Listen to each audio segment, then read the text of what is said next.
Hey everybody, it's finally here. My top 10 list of my favorite films in 2010 or 2012, I'm sorry. Um, so this list here is, like I said, my top 10 personal picks for my best film experiences of 2012.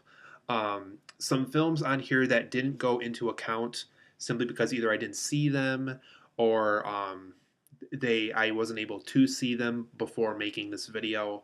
But it was 2013 by the time I filmed this video. I finally saw Silver Linings Playbook, a film I highly anticipated. Just got done filming that review, but so that film is going into account when I film this video. But films like Zero Dark 30, Life of Pi, um, uh, what's another one? There's some other films that are pretty big and notable right now that didn't go into account simply because I didn't see those films or they weren't around in my hometown area when I filmed this video. But so these 10 picks are films that I saw, films that I think are somehow really brought my film experiences to the maximum of for 2012. And there's this, something about these films that I'm going to list off here that are going to kind of stay with me forever. I'm going to be looking back to 2012, remembering those films in some way. Um, and as I go further into this video, like 10, the number 9 film is going to be better than my number 10 film. My number 8 film I felt was better than my number 9 film. But as the film goes up, the more I'm going to keep those films with me in my mind and in my heart. And like I said, they were just kind of great cinematic experiences for me. Just my opinion, obviously, once again. So some of these films we might even see at the Oscars in some way, shape, or form, and some of these might not even be mentioned at the Oscars just because the Oscars might not approve of some of these films I'm going to name off here. But these are all films that came out in 2012, and let's get started here because I have quite a few films, and like I said, films that I didn't see don't go into account in this video, or those films were good enough to be a part of this top 10 list because these are my top 10 best picks, in my opinion, of 2012. So obviously, I've seen a lot of films this year, and these are my 10 personal favorites. At number 10, guys, we have American Reunion. I just really love the sequel. I really like how they brought the whole entire American Pie cast back for this one. It was just basically everything I wanted with this long term American Pie sequel happened. They brought in new characters, they were used very well, the jokes were effective again. It resurrected the franchise the way I wanted to after all those bad direct to video sequels. It was in the theater again, people liked it, I liked it a lot. It came out around my birthday, so I saw it around a time that I was very happy and very cheerful and wanting to see a good movie. So American Reunion is just a very good experience for me. Unfortunately, though, like I said, these other 9 films somehow beat it in some way or shape or form. But it does. But it was a good enough experience to make it to my number 10 pick. My number 9 pick was so this is ninth place. That was 10th place. Is The Master by Paul Thomas Anderson. Very unique film. Definitely one of the most unique um, films I've seen about fictional religion. It is loosely based off of Scientology. There's definitely a lot of scenes in here that really represent Scientology for certain. It's also a kind of a study of an illness of mental illness. But I'm going to get to Silver Linings Playbook, which is also on this list. That's also a study of that. But The Master is both, like I said, kind of a unique take on religion and mental illness. Just very shot very well. The writing was very unique. Just a very unique experience, a different kind of experience that I haven't had in a film in a while, or something I've never experienced before in a film. And it made it to my number 9 list. I love the acting in here. We had Amy Adams, Philip Seymour Hoffman, Joaquin Phoenix in a role that um, was finally probably the first good role he's taken on in a long time. So very unique experience, and it managed to break to my number 9 pick. My number 8 pick is The Silver Linings Playbook, one of the most recent films I've seen before filming this video. Very good film, you guys. Just I love the whole new twist on an old traditional story take on it. Very unique look on mental illness. There's even some approaches in this film that are even more unique, more so than The Master. Um, just a really unique film. Jennifer Lawrence was perfect in this. I really hope she wins an Oscar or is at least nominated in some way, recognized for the role. Um, just one of David O. Russell's best films. I liked it even better than The Fighter, which is always a good thing since The Fighter got a lot of nominations and wins, but that was at the Oscars. Um, so Silver Linings Playbook was my number 8 pick. My number 7 pick was 007 Skyfall. I'm a huge James Bond fan. Um, Quantum of Solace was okay. Wasn't too impressed with it. I like Casino Royale, but I didn't quite like it as much as some of the Pierce Brosnan or some of the Roger Moore or Sean Connery Bond films.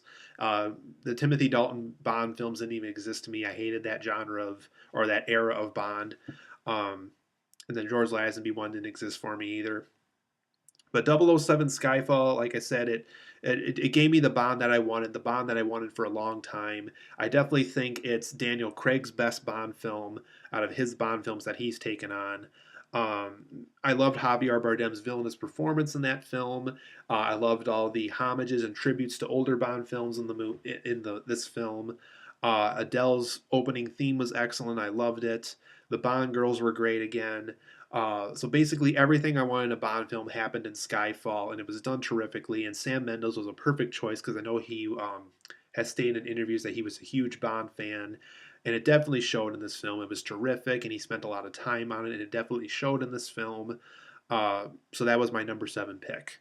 My number 6 pick is even better than 007 Skyfall, at least in my opinion. It was called Dread. It was a reboot of Judge Dredd, and this time it stars Carl Urban as Judge Dredd. Terrific film. It was just the Judge Dredd I always wanted on film. It definitely had the Dark Knight approach to Judge Dredd, the character from the comics that we all are aware of. Carl Urban's Judge Dredd was terrific. I like how he never took off the mask like he did in the comics. Carl Urban wouldn't even have done the film if he had to take off the mask because he loved the character so much. Um, so Dread was just a perfect film. It kind of reminded me of Die Hard in the fact that he was trapped in this building and he had to use his best judge skills in order to execute this, arrest very well with this rookie that he was a part of in the movie. So Dread was just awesome. It was cool. It was um, the writing was very good. The effects were very good. It was definitely a surprise of 2012. It definitely was kind of snuck in there in the theater, and it didn't last very long. But for the time it did last, it was very, very impressive. And I was definitely talking about it for a long time, and I still am. So Dread was my number 6 pick for best films of the year. My number 5 pick is Ruby Sparks. I love this film. It's inspiring. I'm a writer myself, and it inspired me. I could definitely relate with Paul Dano in several scenes in this film. Um, I love the idea of an author meeting one of his character creations from one of his stories. It was represented very well in this film. Definitely a film I'm going to go back to several times. And I just love the way the script flows. I love the way the film looks. I love the way Zoe Kazan wrote the screenplay. I love the way that the audience is very involved with this film. Um, it just Antonio Banderas and Annette Bening and Paul Dano and Zoe Kazan and everybody involved with this film was excellent. I love Scotty the dog in this. Excellent. I just love everything about that movie. It was just I could relate to that film so much, and just see Ruby Sparks. It's excellent. It's my number 5 pick for best films of 2012. My number 4 pick is Wreck It Ralph. I've been a huge gamer since I was a little boy, and for a huge gaming homage and tribute to be entered into the film world, specifically an animated film by Disney, and to be done very well, was just a huge early Christmas present for me. It came out in November.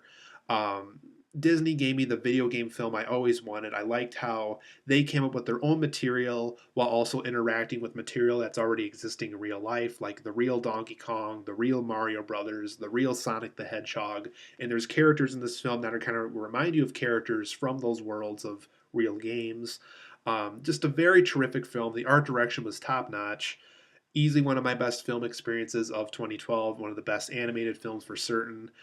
See Wreck It Ralph if you haven't seen already. It's my number 4 pick. My number 3 pick is Ted. I love Ted, you guys. I That's kind of like Ruby Sparks and Wreck It Ralph. I can watch this film several times and not get bored with it. Um, the storyline was great. Seth MacFarlane's humor was terrific in this. It felt fresh again. I felt like I was watching Family Guy for the first time again. It was just very fresh, very new, different approach on humor. Um, Seth MacFarlane takes things that we're familiar with and has a unique take on them. I just loved Ted. It was just there's so many aspects of Ted that I love so much. I love that Ted is like a person in a smaller form. I liked that the Family Guy sense of humor was incorporated into the movie. I liked that uh, out of almost every film I've ever seen in the theater, I think I've heard the most people laugh so hard at this film. It was just a terrific, terrific film. Just everything you want in a comedy is in Ted. I just loved, I love everything about Ted. I just love the way that film was made. It definitely had my name all over it. It was crude, it was raunchy, it was well written. There was inspiring moments, there was good special effects, there was new special effects that Seth MacFarlane pointed out in the special features of this film. An excellent film. You got to see it. It's my number 3 pick. My number 2 pick is pretty obvious if you know me because I'm a huge superhero guy. I love comic book heroes. I love comic books in general. So The Dark Knight Rises was my number 2 pick.